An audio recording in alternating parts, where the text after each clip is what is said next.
علیکم ورحمۃ اللہ وبرکاتہ۔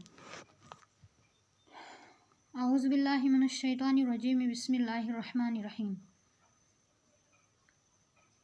نماز کا بیان کہ نماز پڑھنے والوں کا حشر کل قیامت کے دن کس کے ساتھ ہوگا۔ اللہ تعالیٰ کے نزدیک نماز کا بہت بڑا رتبہ اور ثواب ہے۔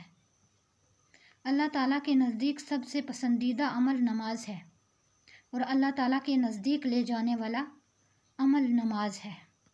اللہ تعالیٰ نے اپنے بندوں کے اوپر 5 وقت کی نمازیں فرض کر دی ہیں۔ ان کے پڑھنے کا بہت بڑا ثواب اور ان کو چھوڑ دینے سے بہت بڑا گناہ ہے۔ حدیث شریف میں آیا ہے کہ جس نے اچھی طرح سے وضو کیا اور پھر اچھی طرح سے نمازیں پڑھی، کل قیامت کے دن اللہ تعالیٰ اس کے چھوٹے بڑے گناہ سب معاف فرما دیں گے اور اس کے بدلے میں اللہ تعالیٰ اس کو جنت عطا کریں گے۔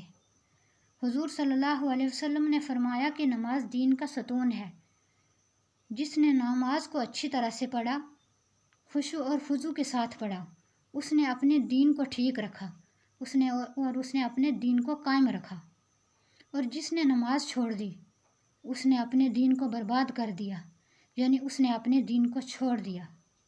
حضور صلی اللہ علیہ وسلم نے فرمایا کہ کل قیامت کے دن سب سے پہلے نماز کے بارے میں سوال ہوگا۔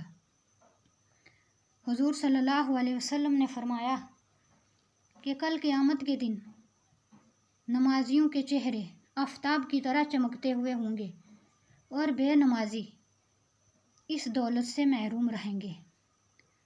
حضور صلی اللہ علیہ وسلم نے فرمایا کہ نمازیوں کا حشر کل قیامت کے دن نبیوں اور ولیوں اور شہیدوں کے ساتھ ہوگا اور بے نمازیوں کا حشر فرعون، حامان اور قارون جیسے بڑے بڑے کافروں کے ساتھ ہوگا۔